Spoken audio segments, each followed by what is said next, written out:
C'est un record mondial. Plus de 1000 blondes dans cette boîte de nuit à Vilnius. Le plus grand nombre de blondes jamais réunies.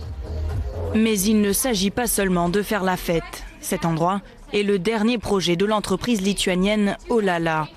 Cette société est gérée par des femmes blondes et opère dans 75 secteurs, du mannequinat à l'informatique, en passant par la restauration.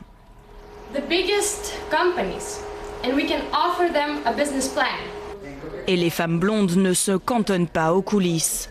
L'image de la blonde balte est utilisée pour faire vendre. L'idée, selon les managers, est d'ébranler le cliché de la blonde stupide. Ce sont des femmes belles et intelligentes qui font le succès d'Oulala. Nous voulons lutter contre les stéréotypes. Mais les publicités d'Olala ont été critiquées par ceux qui s'opposent à l'utilisation de femmes à peine vêtues comme argument de vente. C'est déplorable que les filles soient utilisées de cette manière pour faire du marketing. Pourquoi pas? Si tu es belle, tu as 5 à 10 ans pour en profiter, alors fonce! Je ne vois rien de mal à ça. Faire de la publicité pour de la lingerie avec des femmes sexy, d'accord, mais pas pour de la nourriture. Pour certains, ces publicités sont sexistes, pour d'autres, simplement ironiques. Un moyen d'utiliser leur image sulfureuse à leur avantage.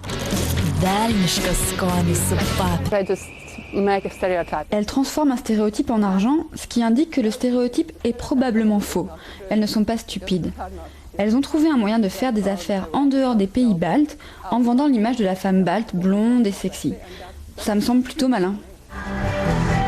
Le chiffre d'affaires de la société a été multiplié par 5 en 3 ans.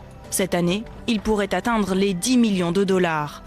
Prochaine étape, une station balnéaire dans les Maldives, une île entière qui n'emploierait que des blondes.